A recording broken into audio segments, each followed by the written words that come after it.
Pastor Xavier, os irmãos que nos acompanham, os amigos também, que não são evangélicos, mas estão sempre ligados aqui no culto matinal. Nós queremos falar hoje sobre a igreja do Senhor. O que é a igreja? E o que é uma igreja? Eu lembro até, Pastor Xavier, né, que uma pergunta que acontece muito no meio evangélico, para quem é do lado de fora, é a pergunta: por que existem tantas igrejas? Por que existem tantas denominações? Por que existem tantas doutrinas? Né? Por que o povo cristão não é um povo de um pensamento só? O fato é que a fé no Senhor Jesus Cristo não nos limita de pensar. E nesse pensar sobre o que Jesus ensinou, muitos distorcem, muitos não compreendem, muitos, de fato, de verdade, devido ao pecado, que também prejudicou o nosso raciocínio, nossa interpretação, nossa concepção, nossa compreensão de Deus, o efeito do pecado também gerou as dificuldades de compreensão das verdades espirituais. Né? Por isso que a Bíblia diz que o que é espiritual se discerne espiritualmente, as coisas do Espírito se discernem espiritualmente, por isso nós precisamos do favor de Deus nos iluminando. Então, somos homens e, como homens limitados e pecadores, nós nem sempre compreendemos a palavra como ela é, mas isso não nos isenta, né, da responsabilidade de buscar, de estudar, de conhecer, para saber discernir o que é uma verdadeira igreja de uma falsa igreja e assim por diante. O fato é que existem alguns conceitos que são muito claros para a gente entender inicialmente aqui, antes de ler o texto, o que não é igreja. Igreja não é empresa, tá certo? Igreja não deve ser visto como um lugar onde as pessoas buscam para se obter lucro. Né? A igreja não é...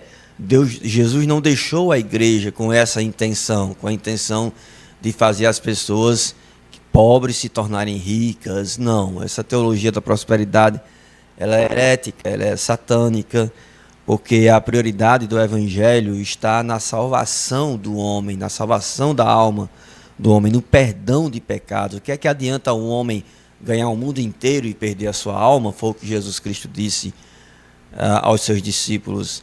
Então a igreja não é uma instituição com fins lucrativos, não é uma instituição que tem como objetivo fazer com que as pessoas prosperem materialmente, não é um objetivo da igreja.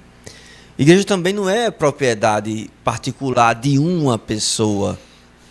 Se você tiver em uma igreja onde o pastor é o dono da igreja, a propriedade particular daquela pessoa, não. Então você não está em uma igreja divina, você está em uma igreja humana, em alguém que usa a igreja como meio de sustento, né? E às vezes as coisas se tornam tão feias porque às vezes vai passando de geração após geração, ou seja, o pastor é o filho, é o neto, é o bisneto. E claro que isso pode acontecer, né? Que os dons, quem distribui é o próprio Deus, mas o dom de pastor não é passado geneticamente. Né? Às vezes a pessoa é filho de um pastor e quer, por fim da força, ser um pastor também, só que não é o chamado da pessoa, não é o dom da pessoa. É a propriedade física, institucional, talvez esteja no nome, mas não tem a alma de pastor. Então isso é uma coisa importante para a gente compreender. Então veja, a igreja não é empresa com fins lucrativos e com o fim de prosperar a pessoa materialmente, se bem que acontece isso na vida daquele que Deus quer que aconteça. A igreja também não é uma propriedade exclusiva de um homem. A igreja, ela é de Deus. A igreja é uma comunidade formada por discípulos de Jesus. A pessoa mais importante na igreja é o Senhor Jesus Cristo. Ele é o dono da igreja.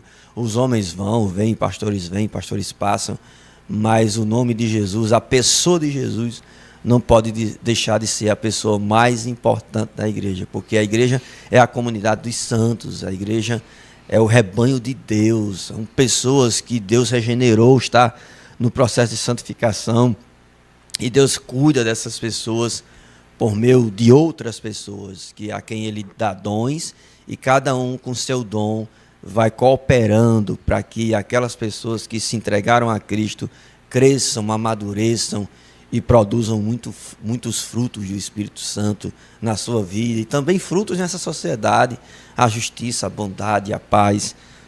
Tudo isso é a ação de Deus no mundo por meio de sua igreja. Amém. Eu vou ler para os irmãos o texto de Efésios, da carta de Paulo aos Efésios, capítulo 2, a partir do versículo 11. Efésios, capítulo 2, se você puder me acompanhar em casa. Efésios, capítulo 2, a partir do versículo 11, diz assim: portanto, lembrai-vos de que outrora vocês eram gentios na carne, chamados em circuncisão por aqueles que se intitulam circuncisos na carne, por mãos humanas. Naquele tempo, estáveis sem Cristo, separados da comunidade de Israel e estranhos às alianças da promessa, não tendo esperança e sem Deus no mundo. Mas agora, em Cristo Jesus, vocês que antes estavam longe, fostes aproximados pelo sangue de Cristo, porque Ele, Jesus, é a nossa paz, o qual, de ambos os povos, judeus e gentios, fez e tendo derribado a parede da separação que estava no meio, a inimizade, aboliu na sua carne a lei dos mandamentos na forma de ordenanças, para que dos dois povos criassem em si mesmo um novo homem, havendo a paz. Dos dois aqui, o homem judeu, o homem gentil, Deus fez deles um novo homem, fazendo a paz, e reconciliasse ambos em um só corpo com Deus, por intermédio da cruz, destruindo por ela a inimizade. E vindo, evangelizou paz a vós outros que estáveis longe, e paz também aos que estavam perto, porque por ele ambos temos acesso ao Pai em um Espírito. Assim, já não sois estrangeiros e peregrinos, mas concidadãos dos santos, e sois da família de Deus, edificados sobre o fundamento dos apóstolos e profetas, sendo ele mesmo, Cristo Jesus, a pedra angular. A pedra não é Pedro, de acordo com a palavra, a pedra é Cristo Jesus, no qual todo edifício bem ajustado cresce para santuário dedicado ao Senhor, no qual também vós, juntamente, estáis sendo edificados para a habitação de Deus no Espírito. Que Deus aplique essa palavra em nosso coração. Nesse texto que eu acabei de ler, finalzinho aqui do capítulo 2 da carta de Paulo aos Efésios, o apóstolo Paulo diz que a fé em Jesus uniu dois povos inimigos. A fé em Jesus incluía um povo que se via como não o povo de Deus, que eram os gentios. Vocês sabem que na história bíblica, o povo de Israel era o povo visto como eleito, escolhido por Deus para representar ao próprio Deus no mundo. Só que o povo de Israel, ele deu as costas para Deus ao longo da história, e ainda hoje eles negam Jesus Cristo, rejeitam a Jesus Cristo. Só que Deus, em sua infinita misericórdia e graça, por meio de Jesus Cristo, ele uniu esses povos, o povo judeu com o povo gentil. O povo gentil é qualquer não judeu. Essa expressão gentil é uma expressão pejorativa, é como se o judeu olhasse para alguém que não fosse judeu e dissesse: é gentinha, é gentalha, é um povo sem expressão, um povo que não é povo de Deus. Só que a palavra diz aqui que Jesus Cristo fez esse homem judeu, esse homem gentil, um só homem, um discípulo de Cristo. Aqui nesse texto há uma expressão muito bonita para se referir à igreja do Senhor. A igreja aqui é apresentada como família de Deus. No versículo 19 diz: assim já não sois estrangeiros e peregrinos, mas sois concidadãos dos santos e sois da família de Deus. Olha que coisa maravilhosa. Se no Antigo Testamento a ênfase estava naqueles que obedeciam a Deus como sendo povo de Deus, nação de Deus, um povo, uma gente governada pelo Deus de Israel, por Jeová, no Novo Testamento a ênfase agora está nesse povo que serve a Deus como família de Deus. O Antigo Testamento destaca muito a ideia daqueles que seguem a Deus como povo de Deus. No Novo Testamento destaca uma relação mais íntima. Agora a relação não é apenas de governo e governado. Agora a relação de pai e filhos. Então, no Novo Testamento, a igreja ela é vista como família do pai. Família do pai. Em algumas religiões, viu, pastor Xavier? Algumas religiões condenam até essa ideia de chamar Deus de pai. Porque algumas religiões veem Deus muito superior ao ser humano, então como vou chamar Deus de pai? Só que em Cristo nós fomos adotados na família de Deus. Então, por meio de Cristo, nós entendemos que podemos chamar Deus de pai, e não só chamar Deus de pai, mas nos relacionar com esse Deus Criador como um filho se relaciona com um pai. E o que é que um pai faz? Um pai, ele provê o alimento, a vida. Um bom pai. Então Deus é, com certeza, o melhor pai que provê nossas necessidades. Um pai, ele também disciplina o filho. Um pai, ele corrige, ele educa. O pai que ama seu filho não deixa o filho aos próprios desejos e vontades. Ele coloca limites, ele educa, ele diz o que é ruim, o que é bom, o que é correto, o que não pode ser praticado, as atitudes que agradam a Deus, as atitudes que não agradam e que inclusive tem atitudes que trazem consequências sobre aos seus próprios filhos. Então é preciso que essas atitudes sejam reparadas. Então veja, um Deus é um Deus, o Deus Pai é o Deus que provê, é o Deus que disciplina e é o Deus que protege de todo o mal. Então o Deus da igreja é o Pai. A igreja é a família do Pai. Ser adotado por Deus e participar da igreja de Deus é o mais alto privilégio que o Evangelho oferece. Você ter a liberdade, como igreja, como membro de uma igreja do Senhor, de chamar Deus de Pai, é um privilégio, meus irmãos, que não cabe na balança. É imensurável você ter essa liberdade, e essa liberdade de ser chamado filho de Deus. E o texto da palavra diz isso mesmo, né? Veja o quão grande amor com que Deus nos amou, a ponto de nós sermos chamados filhos de Deus.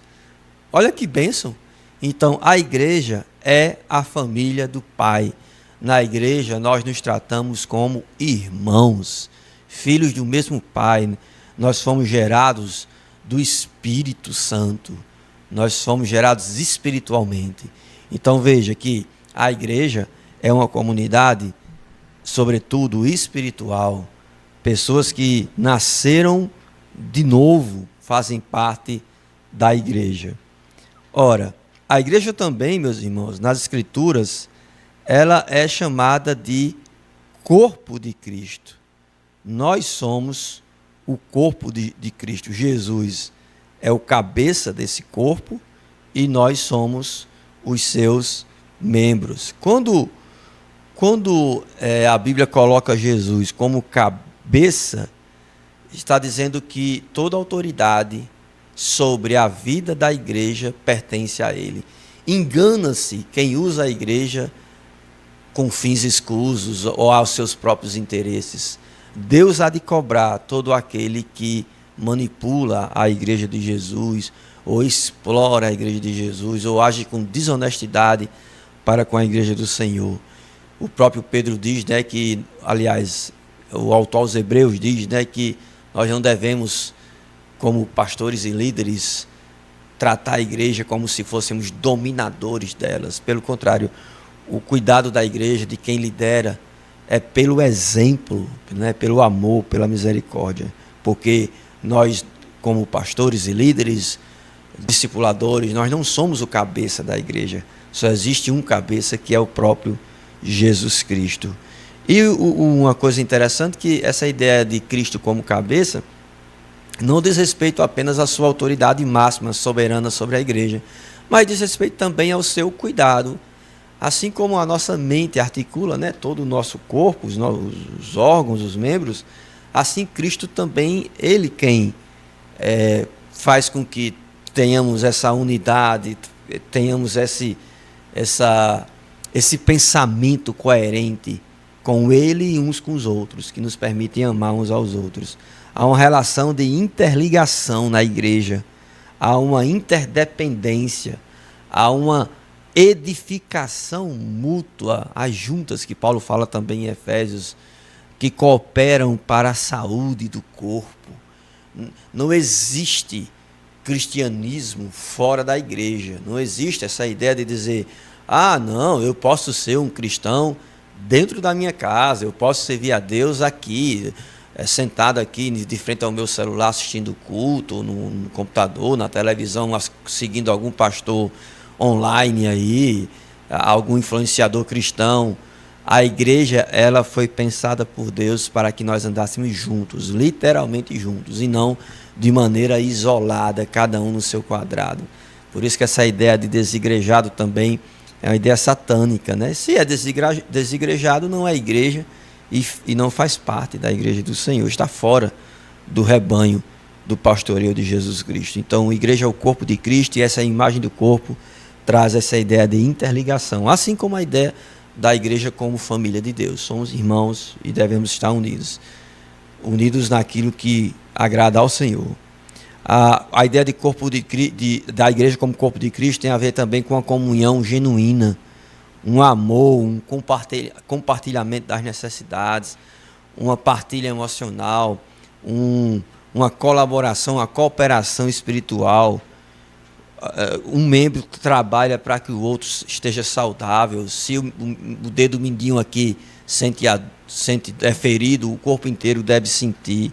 Eu sei que vivemos em uma geração cada vez mais individualista, isolada, que vai até o templo, assiste o culto e vai embora. Não é o ideal de Deus. O ideal de Deus é que a gente viva em comunidade, é chorar com os que choram, é se alegrar com os que se alegram, é suprir a necessidade dos santos, é discipular, aconselhar, ensinar uns aos outros, amar uns aos outros. Então não existe igreja fora da vida em comunidade, tá certo? Não existe.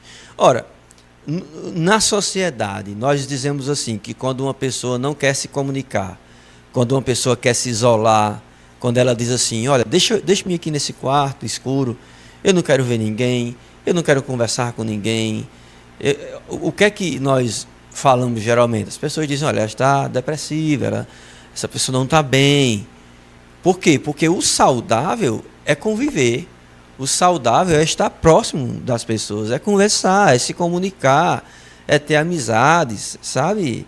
É se relacionar no plano mais íntimo, mais transparente, sincero. Então, quando alguém vai até a igreja e apenas assiste o culto, não está vivendo o ideal de Deus, tá certo? O ideal de Deus é que, como corpo de Cristo, nós colaboremos com a edificação, com o fortalecimento, com a saúde dos membros. Além de ser família de Deus, além de ser o corpo de Cristo, a igreja também ela é vista aqui nas Escrituras como o templo do Espírito Santo. A igreja é o templo do Espírito Santo. É a habitação de Deus no Espírito, é o que diz o texto de Efésios capítulo 2, versículo 22, no qual também fostes vós juntamente edificados para a habitação de Deus no Espírito. Vós sois templo do Espírito Santo, Paulo diz lá aos Coríntios.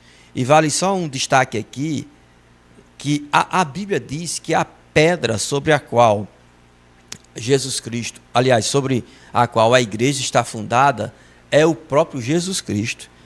Aqui diz, no versículo 19, capítulo 2 de Efésios, assim já não sois estrangeiros e peregrinos, mas concidadãos dos santos, sois já família de Deus, edificados sobre o fundamento dos apóstolos e profetas, sendo Jesus, ele mesmo, Cristo Jesus, a pedra angular, a pedra de sustentação, no qual todo edifício bem ajustado cresce para santuário dedicado ao Senhor. Uma coisa é o templo físico, outra coisa é o templo espiritual. Deus não mora mais, como pensavam os judeus, apenas em Jerusalém. Agora Deus habita por meio do Espírito Santo no coração de todo aquele que crê. Nós somos edifício espiritual do Senhor, casa dedicada a Deus. Devemos glorificar a Deus por meio do nosso corpo, por meio de nossas palavras, por meio de nossos gestos, nossos pensamentos. Onde pisar a planta do seu pé, ali é um lugar sagrado. Por quê?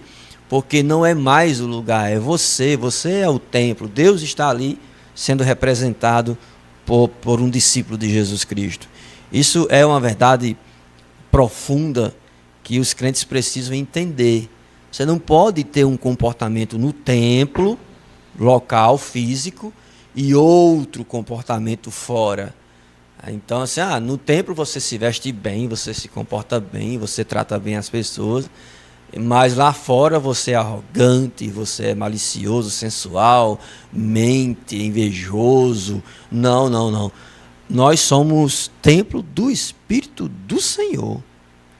No templo de Deus, como templo de Deus, nós devemos nos manter santos, né? Nos esforçar para termos uma vida santa. O Espírito media nosso relacionamento com Deus, comunicando sua presença e poder e nos santificando. É templo do Espírito. O Espírito une os crentes como pedras no templo de Deus através da comunhão.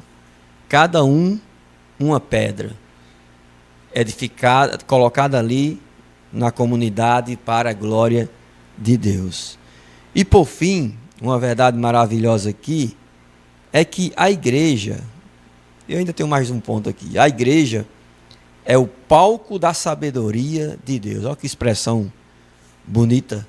A igreja é o palco da sabedoria de Deus. Lá em Efésios capítulo 3, a partir do versículo 8, diz assim: a mim, o menor de todos os santos, me foi dada esta graça de pregar aos gentios o evangelho das insondáveis riquezas de Cristo e manifestar qual seja a dispensação do ministério, desde os séculos oculto em Deus, que criou todas as coisas, para que pela igreja a multiforme sabedoria de Deus se torne conhecida, agora dos principados e potestades nos lugares celestiais, segundo o eterno propósito que estabeleceu em Cristo Jesus, nosso Salvador, pelo qual temos ousadia e acesso com confiança, mediante a fé nele. Veja, Deus escolheu a igreja para manifestar a multiforme sabedoria de Deus. O palco da sabedoria de Deus é a igreja do Senhor. Veja, na igreja do Senhor existe pobre, rico, branco, preto, amarelo, homem, mulher, criança, idoso, alfabetizado, doutor, analfabeto. A igreja do Senhor consegue unir pessoas com histórias, etnias, culturas totalmente diferentes. É o palco da sabedoria de Deus, a maneira como Deus une pessoas tão diferentes, pessoas tão distintas. Deus coloca na mesma casa e diz: é a minha família, é a minha família. Então, meus irmãos, como é maravilhoso nós entendermos isso, nós vermos a igreja como o palco da multiforme sabedoria de Deus. E gente que canta, e gente que prega, e gente que ensina, que aconselha, que lidera, que trabalha nos bastidores, que sustenta financeiramente a igreja, que visita hospitais, que visita os presídios, que trabalha com crianças, que trabalha com os idosos, que trabalha com ação social. Então veja como Deus é sábio, como Deus ele mostra na igreja a sua multiforme sabedoria pela distribuição dos dons a pessoas, como eu disse, muito diversas. E por fim, a igreja é o megafone eterno da glória de Deus. Efésios 3:21 diz: a ele seja a glória na igreja e em Cristo Jesus por todas as gerações, para todo sempre. Amém. A igreja é o espelho que reflete o completo brilho do caráter divino. É o grande cenário no qual as perfeições do Senhor são pregadas e exibidas para o universo, dizia Charles Bridge. Então veja, a igreja ela mostra, ela prega, ela espalha as verdades transformadoras. O papel da igreja não é pregar psicologia, o papel da igreja não é estar como é que eu posso dizer, está mastigando filosofias humanas. O papel da igreja é megafonar as verdades do Evangelho. A ideia de que Deus criou todas as coisas, a verdade de que Deus criou todas as coisas, de que o ser humano pecou, de que o salário do pecado é a morte, mas Deus, em sua misericórdia, mandou o seu Filho Jesus Cristo para que todo aquele que nele crê não pereça, mas tenha a vida eterna. O papel da igreja, a função da igreja, a missão da igreja é pregar essa simplicidade do Evangelho. Quando a igreja, estou concluindo, quando a igreja ela se sofistica, quando a igreja ela perde o foco no simples, quando ela começa a complexificar os discursos e as práticas, ela sutilmente vai deixando de ser igreja. Igreja, fundamento da igreja é a doutrina dos apóstolos. Os apóstolos aprenderam sua doutrina com o próprio Jesus, quando foram discipulados por ele durante 3 anos e meio. Então o papel da igreja não é inovar. O papel da igreja é preservar aquilo que Jesus deixou. Então deve-se tomar muito cuidado, especialmente com aquela visão da igreja como um lugar de espetáculo. Você foi para a igreja para quê? Eu fui para contemplar um espetáculo. Ou alguns dizem assim, eu fui para receber algo de Deus. Amém, você recebe do Senhor mesmo, espiritualmente, mas a igreja é um lugar de serviço. A igreja é um lugar de amor. A igreja é um lugar de edificação, de verdade. E quando nós entendemos o que é a igreja, nós vamos com certeza ter uma vida espiritual cristã, verdadeira, sadia, focada naquilo que Jesus ensinou. Então, guarde em seu coração. A igreja é a família de Deus, é a família do Pai. A igreja é a casa de Deus, o templo do Espírito Santo. A igreja é esse lugar onde nós megafonamos, espalhamos as verdades do Evangelho. Então, que Deus nos abençoe e que você reflita sobre essa mensagem. O meu desejo é que você faça parte, de fato, de verdade, de uma igreja verdadeira, de uma igreja que está preocupada, centrada no Evangelho. Uma igreja que adora Jesus Cristo e que forma discípulos de Jesus. Então, que Deus o abençoe e que essa palavra fique guardada e produza muitos frutos em seu coração. Amém.